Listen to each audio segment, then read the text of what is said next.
Hello everyone, welcome back to Rolling Solo. My name is Adam Smith and I'm excited to be starting off part number 1 of our Kickstarter preview of the Sands of Shurax. Now from the last video, I let you guys decide how we're going to set up our first hot tile, which begins the setup, which is this one right here. And it was originally set like this at the end of the last video, but you guys overwhelmingly said that number 3 is the way in which you want this tile set, which means 1, 2, 3. You want this one right here slotted in like so. Now there was a lot of really great suggestions thrown in there as well. Some people said 1 was a good option because 1 would have put this hex right in front of us, allowing us to move cautiously, which is also a benefit. But we're going to go with the 3 because that seemed to be the popular choice. Just before we begin our journey into the Sands of Shurax, I want to talk about some rule tweaks for true solo play. So you'll see here in my backpack, I've got 2 things that I didn't have at the end of the last video. Well, that's because we're getting into some rule explanations now, and I want to talk about what these are. So when you're playing true solo, you begin your game, as of right now in this prototype form, a survival kit and a dust skimmer. Now remember, some of these rules might change in the final version. Some of the stuff might be tweaked, but as of right now, a survival kit and a dust skimmer has been added to my backpack. So what do these things do? A survival kit is going to heal 1 health and energy before the movement phase of each turn, and reduce my food requirements from each caravan event by 1. So that's going to help me, give me a little bit of a leg up there. Again, when you're playing true solo, you don't have the advantage of having multiple characters in your party. You're simply going at it alone, so some tweaks are necessary, of course. Second thing I have here is what's called a dust skimmer. The dust skimmer provides +1 movement rate, and you can move through Silt Sea areas as normal terrain. Now this may not mean much to you guys right now, but Silt Sea areas are essentially areas that normally when you move into a Silt Sea area, which we will see very soon because we have some Silt Sea on our very first hot tile, it specifies we need to spend 1 additional unit of movement, or burn 1 if we have one, and then once we're actually inside the Silt Sea, when we're here, if any of the heroes critically fail any of their skills during the skills phase, the group becomes stuck in the quicksand. So that's something that only pertains to group play. But if you're playing true solo like me, you can ignore all the Silt Sea stuff that I just mentioned.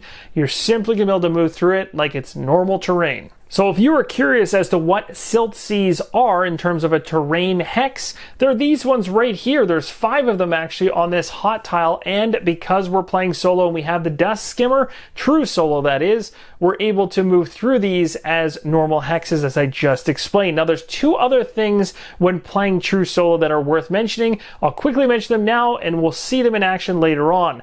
You may use the defend alongside another action by spending 1 energy. So that'll make a lot more sense when we get into attacking or basically combating enemies that we run into. It essentially allows us to defend and also do something else at the same time, giving us a little bit more of a balance because, well, we're just 1 character. The other thing is, when rolling skills for missions, you may roll twice, meaning you get an automatic reroll, essentially, which is pretty awesome. So those are the tweaks currently for true solo play. Again, this may change in the future. One thing to mention for everyone watching out there that's interested in HEXplore It or currently owns some of the prior versions of HEXplore It, there is a companion app that's been recently released in its beta form for iOS and Android. You can check out the ongoing Kickstarter to find out information about that, or check out the HEXplore It site itself. Either way, you'll be able to find links to be able to get access to that companion app.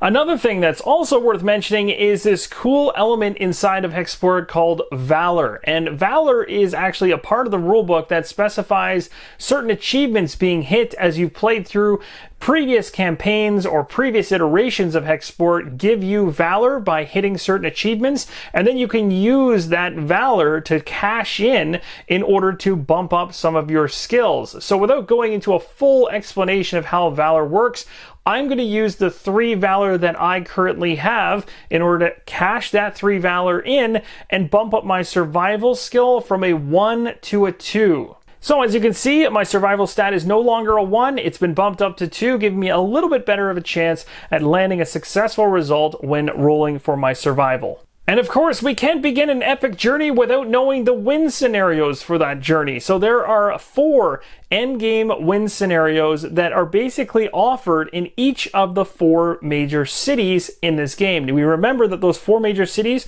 there's 1 on each of the 4 quadrants sitting on the outskirts of the Sands of Shurax. We're starting in the middle with the hot tiles.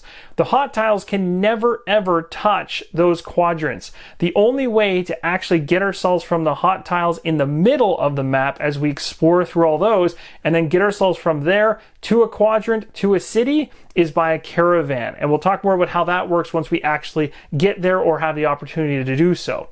You'll also notice here you've got the 4 actual conditions, so I'm not going to read them all out. You can pause the screen and read them, but these are the 4 different ways you can win the game. Now, another thing to mention here is that this is a Kickstarter preview. So in this particular video series, I don't expect to be able to finish out the entire playthrough here of the Sands of Shurax. This can go for about 12 to 13 videos, as did my prior one, but I'm aiming to show you as much content as possible to help you make an informed decision on whether or not this is a game for you. It is now time to begin the very first game turn of the Sands of Shurax. We're going to go through every phase of the game turn and explain them at a high enough level that everyone can get on the same page and understand the flow of the game, and then we're going to speed things up as we continue on our journey. So the very first phase you're going to go through is the movement phase. There's 4 different types of movement listed right here. You can read the 4 major paragraphs if you want to understand them better. I won't be talking about them specifically unless I'm actually doing them on the game board, but we can camp,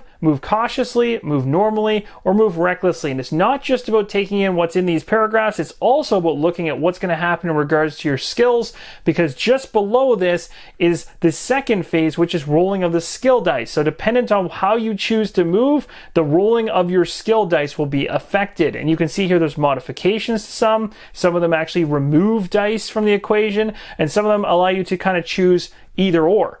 And they're going to be these 3 dice that, remember, we put on our character board earlier on, but we won't talk about that just yet because that's second phase, but just want to let you know that that first phase does truly impact the next one. So there is 1 point of interest on the hot tile that we have in front of us, and this is in regards to missions. Remember, we revealed 1 mission per city in the setup video, and when we revealed those, they actually had a terrain type associated with an icon that looks like this, meaning if we go in there, we can potentially interact with a mission card that can have some type of impact on the game world and also introduce reputation and all kinds of other fun things, potentially giving us a bonus and a payout as well. So what I'm going to do is take a look at my missions cards. I'm going to bring the ones into view that actually match this particular Silt Sea's hex. So we actually have 2 missions that were revealed in the setup video that are from these 2 cities that have to do with exploring. But what matters is whether or not this terrain icon right here matches the terrain icon right here. And the reason I'm showing you this now in advance is because you're trying to strategize and plan as to where you're headed.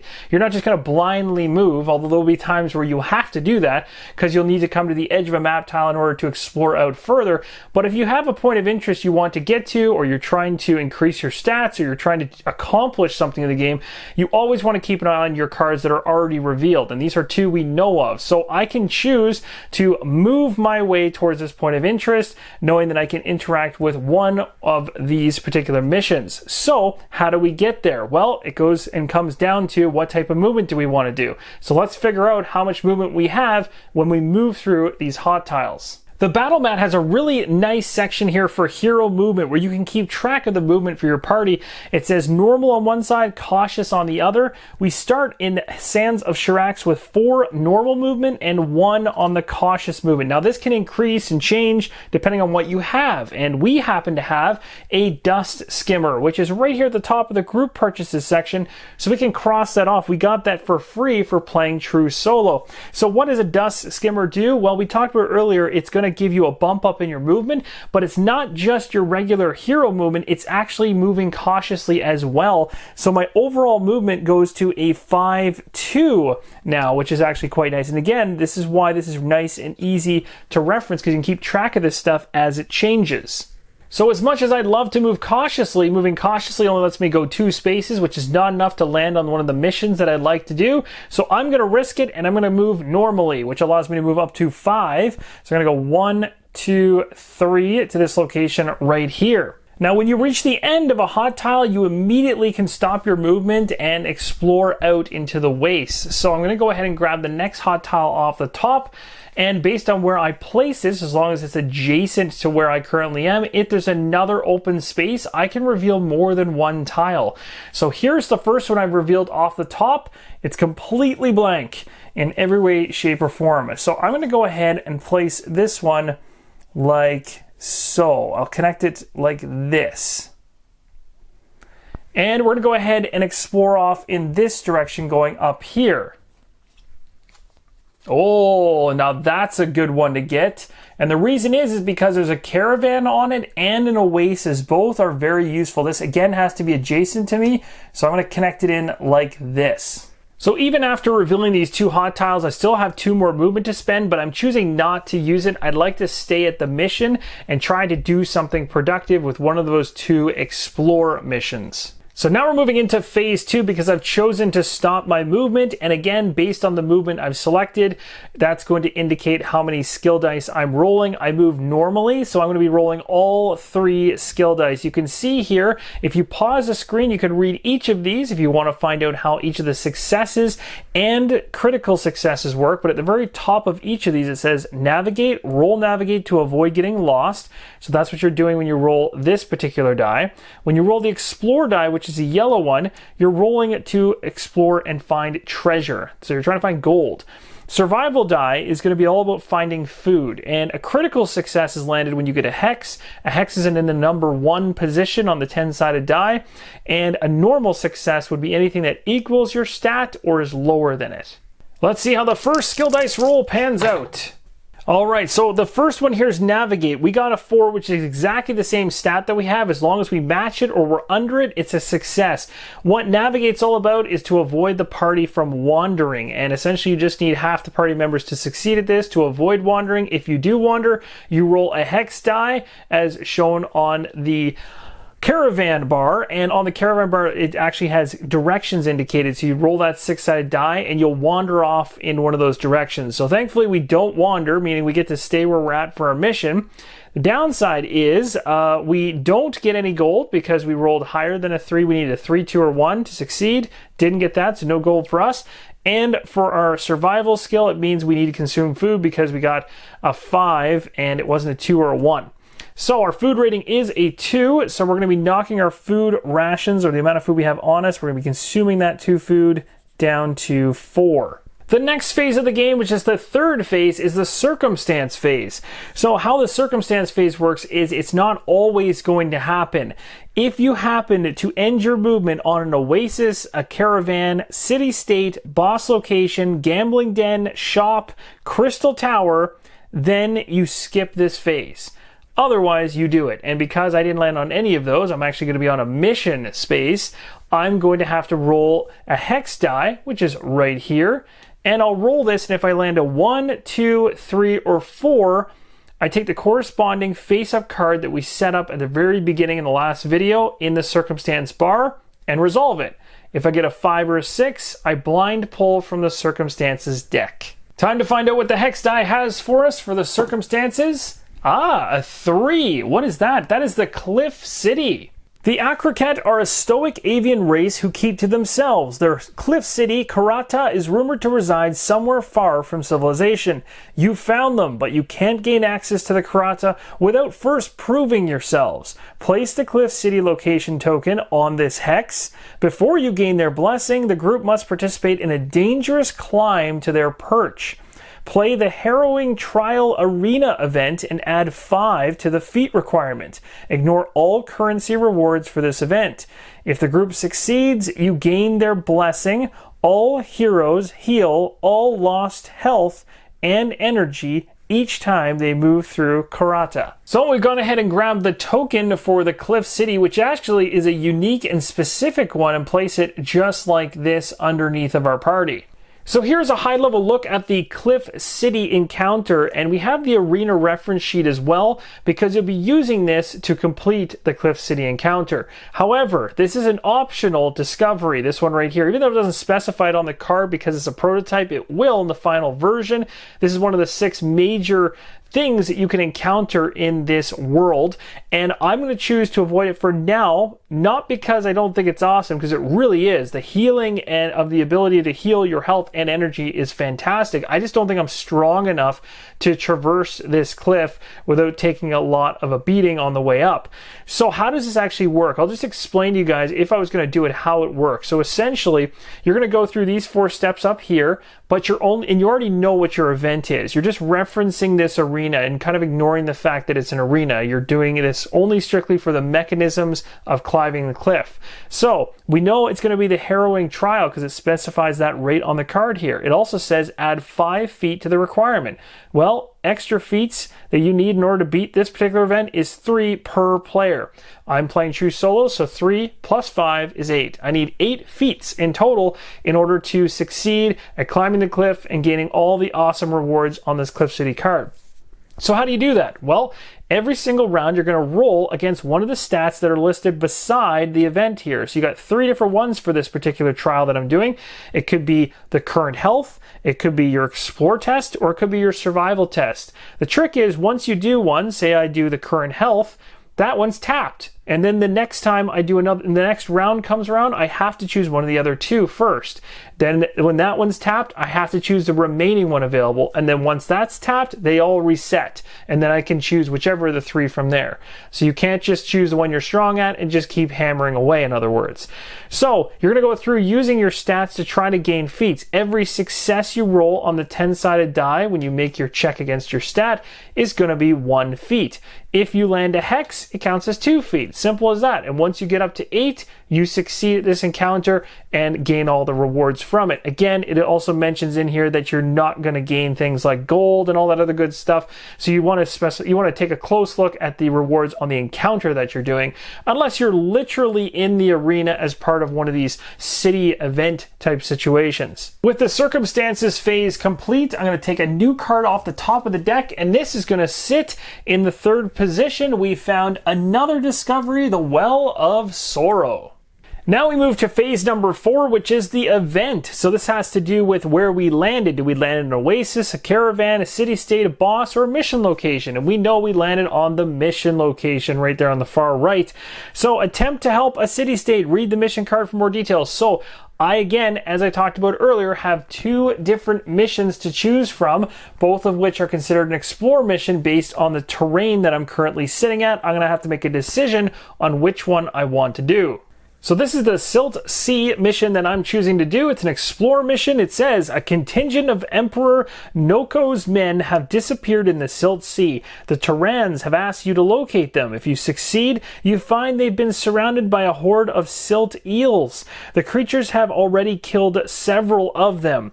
So we're going to roll to do this check. A regular success is a success. If we get a critical success, though, we additionally are going to gain a +1 attack rank. Now you'll notice there's an optional opposite reputation option here. If our reputation was in the quadrants in yellow that are shown down below here, then we'd be able to try this instead if we wanted to. But we'll see how reputation works if we succeed the first time using this section right here, because our reputation right now sits dead center in the middle, as we've never adjusted it yet. But as we do different missions in the world, interact with caravans, and do other things, our reputation is going to change.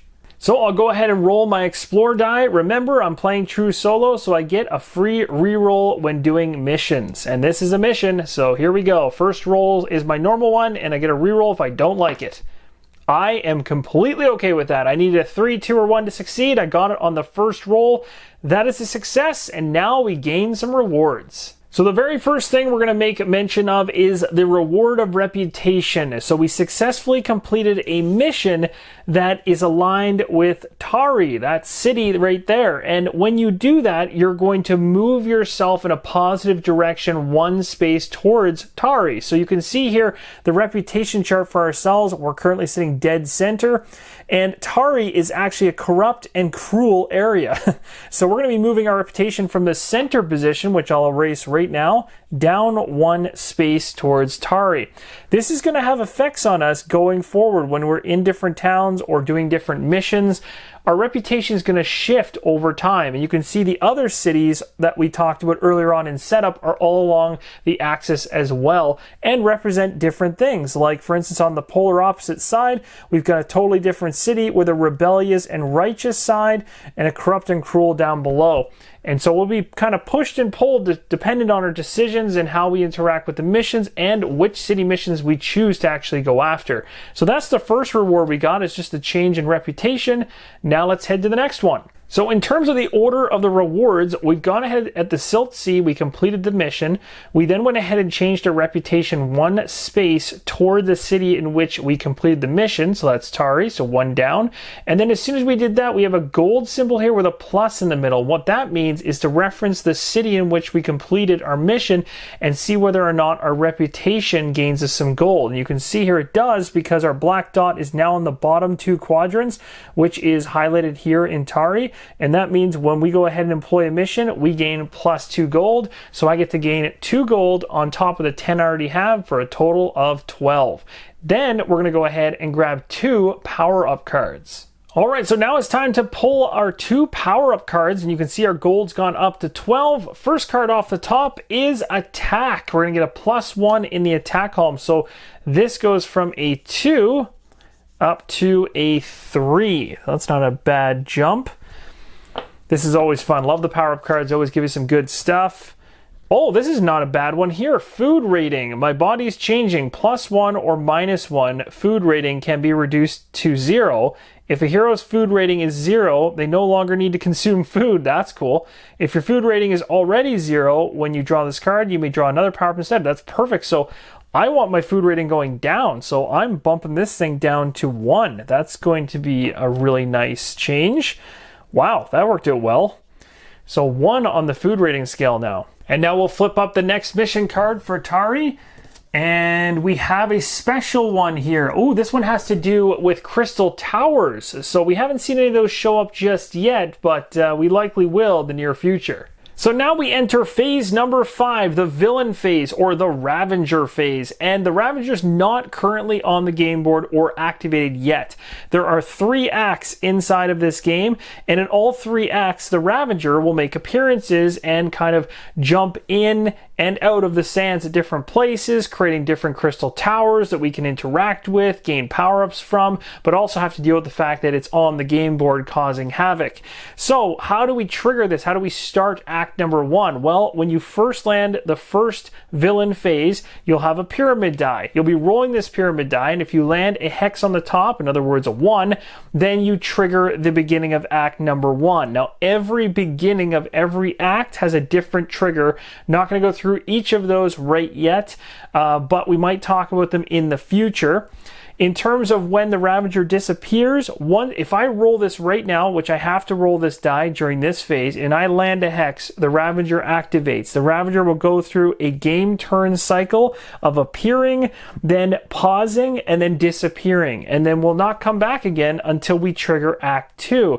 To trigger Act 2, as I mentioned, there are some other criteria besides rolling a die to trigger Act 2. It's not that random. It has to do more about the game state. And then Act 3 is again about the current game state to trigger him to come out the 3rd time. So with all that being said, we're going to go ahead and roll the die. Hope that we don't land the hex and we don't have to deal with him in this upcoming round. So we got a 4, we're safe. Now what does this mean? And what happens next time we come around to the villain phase? The Ravager isn't out yet. Well, it becomes more likely the Ravager will show up. So what happens is when we roll this die again in the next round, a 1 or a 2 will bring the Ravager into play and start act number 1. And that will continue to increment up by 1 every single round that he doesn't show up until he has to show up for act number 1. And again, because we completed a mission here, I should have taken a hex tile like this and placed it on the location where I'm at to say that this particular mission availability is no longer available. Now, what it doesn't do is it doesn't overwrite something like this. This cliff is still there and still can be interacted with in the future. I also wanted to make one quick correction here to make it even easier to understand in terms of movement when it comes to moving inside of the hot tiles tiles in the waste versus moving in the quadrants when we get to the city areas. So essentially in the city quadrant areas outside of the hot tiles in the waste, I have a 5-2 movement in terms of 5 normal, 2 cautious. But when I'm inside the waste, then I'm reduced by 1 when I'm doing my normal movement. So it'd be 4-2 instead. So I've just gone ahead and placed those side by side. E means everywhere else, and W means in the waste. And now we're going to begin game turn number 2. So we're going to be picking things up a little bit faster now. So I, first off, can't go and do the mission here that I really want to do, the other explore mission, because I've already completed a mission here. The only other one that I could do there is that cliff that's still there, but I don't want to do that just yet because I, again, don't think that I'm ready for it. So I'm going to start moving. My regular movement, as I just talked about in the waste, is 4. So I'm going to go ahead and move 1, 2, 3 right here to the caravan. And as soon as I hit that edge, I'm able to reveal some hot tiles. So let's go ahead, pull some off the top and see what we found. I like what I'm seeing here. Got another point of interest, another mission, a potential location to go visit in the future. So how do I want to connect this is the question. I might do something like this. So I'll connect it like that, and then I'm going to go ahead and reveal a hot tile that's going to sit in here. And that is going to be, ooh, this is interesting. I've got one here with an actual enemy that we can actually go after, if I'm not mistaken. That's one of the boss locations. So that's kind of interesting too. Do we go after the boss? Let's put that close to me so that if I want to do it, I can. So how do we want to change that up? Maybe I'll go like, that's a tough one. I have 1 movement remaining after this, which is why I kind of want to leave it like this so I can decide once I look at that boss whether it's worth jumping off the caravan to go here instead with my last movement. So after taking a look at the boss that would be in this location, I don't really know if I feel like I'm equipped and ready to do this just yet, especially when I only have 8 health and 7 energy, and this thing has 35 health, which is pretty aggressive. So I probably won't be situating this tile so that it's 1 space away from me. I kind of want to do this instead. Put it away from me over here, not because I'm trying to get it further away from me, but more so because I'm trying to get a mission close by. And then later I can move cautiously back to the caravan. So now with my 1 remaining movement that I hadn't spent, I'm going to walk myself right here so we can do that last explore mission that I was looking at doing earlier. Now we're going to go ahead and roll the skill dice, hope for the best here. And this worked out perfectly. We're not going to wander. We successfully navigated. And we don't get any gold, which is unfortunate, but we also don't have to consume any food, even though my food rating has been dropped to 1. So overall, that was pretty good. Okay, it's time to roll for the circumstance. Hopefully this does not hurt me. All right, I got a 4. That is a crystal deposit. So the event here says, you found a remnant. The Ravager must have arrived here some time ago. There isn't much left of the formation, but you just might be able to unearth some of it. Place a remnant with a crystal tower on this tile, or on an adjacent tile if you cannot place one here. Each hero, roll your survival. If half the group succeeds, the group gains 1 Ravager Crystal. If any of the heroes fail, you find you're not alone. Play the first non-swarm horde encounter you find.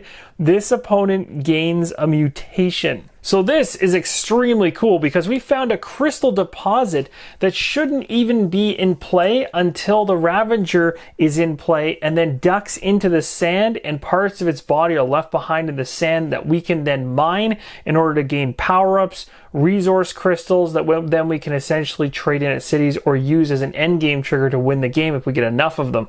So it's really cool that we found one early on because I can explain a little bit about how this would situate even though the Ravager's not in play. So what would happen here is we'll just move our character off this hot tile. We're supposed to put a crystal deposit on this tile. You'll see that there's some numbers here. So 1, 2, 3, and a hex.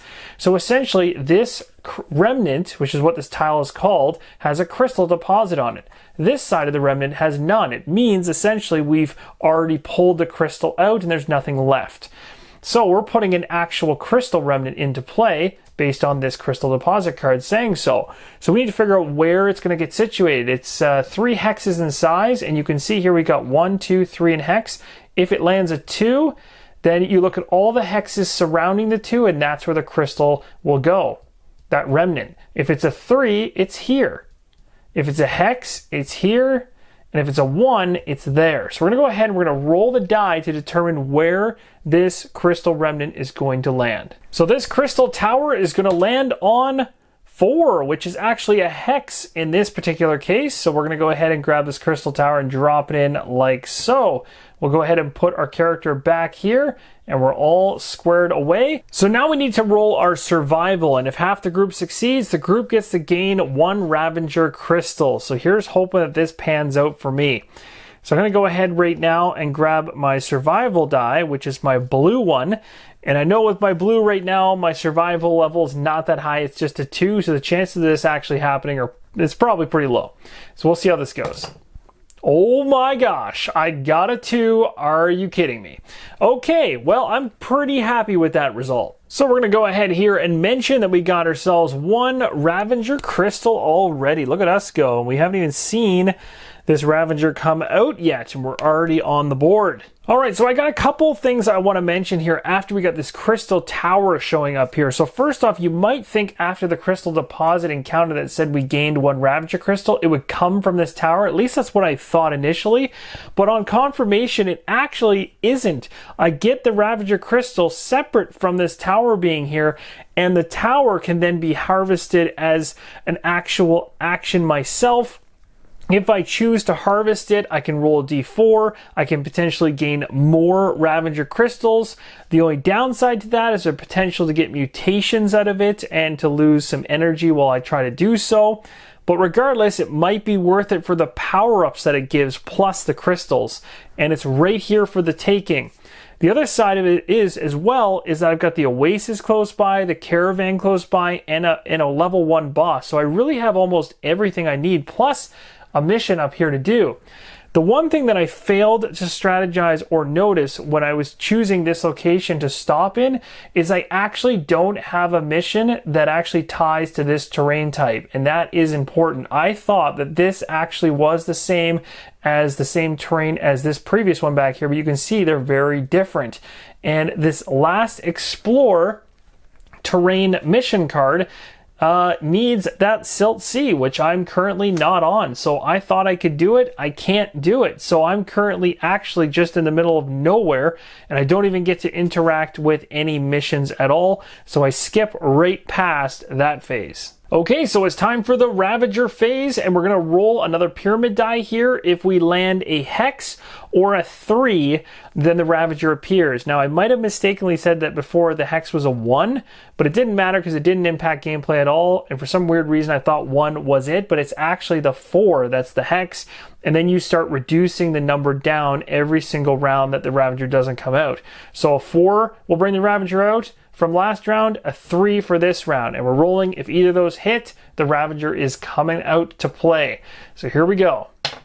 We got a 1, so we're totally fine. We also don't want to forget to replenish the circumstance bar, which I should have done at the end of the circumstance phase, and we got ourselves some outcasts. At least they are not that strong. So for this next turn, I'm going to choose to move cautiously for the first time. I'm only going to move right here. I want to try to harvest this crystal tower. Because we decided to move cautiously, I don't have to roll my navigate die when I'm doing my skill roll. I only have to roll these 2. So I'm going to go ahead and roll them, see how it goes. Ooh, looks like we found some gold, but we failed on finding food. So we successfully found ourselves some gold, and we're going to go ahead and uptick our gold to 14 total. That's not bad at all.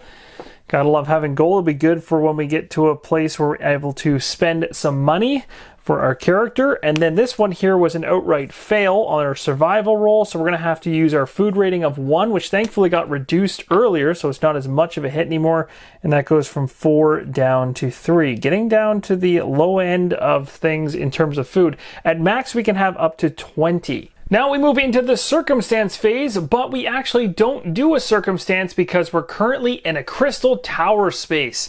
So because of that, we're going to go ahead and move into the event phase. The event phase is really straightforward here. We're going to be trying to harvest the crystal out of this crystal tower by rolling a pyramid die. Whatever we end up landing, we gain that many crystals. I'm crossing my fingers that I can pull off grabbing 4. That would be fantastic.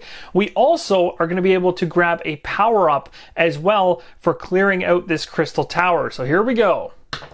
We got a 3. That's pretty solid. So we're going to add 3 to our total crystals in play. So that was fantastic. We get 3 additional Ravager crystals to the 1 we already have for a grand total of 4. We're also going to go ahead and we're going to flip this particular tile over because there's no longer a crystal here or a crystal tower that we can go after. This is now just a remnant. And now we're going to figure out what power up we get. Check that out. An attack 3. That is a huge boost. So that ended up being an awesome bump up for my attack with 3. So I'm going to go ahead and bump up my attack to a total of 6. This is definitely going to help me out when I start fighting things. So it's not all rainbows when you're sitting inside of a remnant during the event phase. If you are, then you're going to take an irradiated condition and it's going to be based on what's in the parentheses. So in this case, it's irradiated 5. So I'd be taking that, and essentially what that's going to do is it's slowly going to progress me towards taking a mutation. So the rulebook states the targets who gain this condition suffer energy drain equal to the number in parentheses, so that'd be 5, minus your food rating, which my food rating is 1, so that's a 4. Heroes who gain this condition may roll a stat test to resist becoming mutated. If you do not roll, or if the result is greater than twice your food, then you immediately withdraw a mutation card. Now again, I can just choose to mutate on my own if I want to, or I can try to resist it. For the purposes of this playthrough though, I'm going to actually take the mutation because I'd like to show you guys what that deck entails. Alright, it's time to find out what mutation we're going to be taking. The evolving mutation. This says select another mutation you have and treat this card as a copy of that mutation. You do not lose additional energy of the copied card. If you do not have a mutation, well that's my case, either keep this card and apply it to the next mutation you gain or discard it and draw a power-up card. That is perfect. It basically gives me a free power up and I didn't have to deal with anything. Now, I definitely lucked out there and was hoping that I'd see something that had a little bit more involvement of a mutation on it. So for the fun of it, I'm going to draw one from the bottom and hope it has a little extra. I'm going to keep this because I did actually get it during the playthrough and I want to keep this. Plus we will draw the power-up card that I'm going to get from it, but I'm going to show you a different mutation here on the bottom and hope that maybe the bottom one is a little more aggressive. Okay, this one changes a bit. I want to show you an example of one that could actually change things up for you. So scales, for instance, your skin hardens and grows into layers of thick, flexible scales. You gain a block 3. That's actually pretty good. Each additional scales mutation you possess increases the block amount by 3. That's a really good card. And then on top of it, you gain a +1, so essentially an extra power up on top of that. So that's actually a really good card, and unfortunately I got the one that was a little less because I just get a power up, but you can see there when it has that +1 beside it, you're getting an additional of in this case. So that's pretty awesome. So we'll put this back to the bottom. Now, something that's really worth clarifying there about that plus that we saw on the bottom card is the fact that this plus is actually even better than I thought. If you have this mutation on you, you'll see there's a +1. It actually associates itself with the defend stat. So essentially what ends up happening is if you ever get an increase for that particular stat at any time, you gain an additional one for free. So basically it's going to boost up your defense faster than normal. So for instance, if I pulled a power-up card in the future, which is one of these, and I had scales and I land a defend boost, I gain an additional one for free. That's pretty awesome. So that's how that plus works. It associates itself with whatever stat is showing. Okay, so let's check out the power-up card that I got. Let's see how this pans out. I'm actually really excited because anytime you get power-up cards, it's always good. In most cases, that is really good. This is a +2 for your health and a +2 for your energy. These are my vital stats. That's huge. So I'm going to be going ahead and bumping those up by 2 each. That's going to take my health from 8 to 10 and my energy from 7 to 9. So you're going to notice here on the bottom of the card that I just got, it says this increases current and maximum, meaning it's going to bump these up, which I've already done from 8 and 7 to 10 and 9, but also the current, because these are my maximum health and stamina. This is my current health and stamina. So when you get these vital increases off power-ups, it's really good. And it seems my commander is really moving up in the world. And I think you guys are all familiar with what happens next. We have to make our roll to see whether the Ravager is going to come out of the wastes at us. So let's find out whether that happens. Now remember, we've already gone through 2 rounds, and so the 4 is considered a hex, which is a success to bring the Ravager out at this point. A 3 will also bring the Ravager out, and now a 2 will bring the Ravager out. So the only way to avoid this happening is to roll a 1. So a 25% shot. So here we go. You've got to be kidding me. Well, we know the Ravager is not coming out during this game round number 3, but number 3 now is over, and we're starting off in round number 4. And what that means is it's utterly impossible to stop Act 1 from triggering at the end of this 4th round. The Ravager will be coming. We do know this now. And once it shows up, it's going to appear in the first turn that it does appear. The next turn around, it's going to stay still in its space. And then on the 3rd turn after that, it's going to duck back underneath into the sand, and it's also going to leave behind one of those crystal towers depending on where it pops up. So this is where we're going to end off part number 1. I'm going to throw it back to you guys. What do you think? Do you think we should head cautiously, moving cautiously that is, to the caravan and try to head towards the nearest city, knowing full well that the Ravager is going to be coming out in the next turn? We can kind of head on our way out of here to just kind of travel and check out one of these quadrants that are kind of sitting off to the side of the board that we haven't seen yet. Would you like to see that? Let me know in the comments below. But for now, that is going to conclude part number 1 until we dive back in with part number 2. Thank you so much for watching, and as always, keep on rolling solo.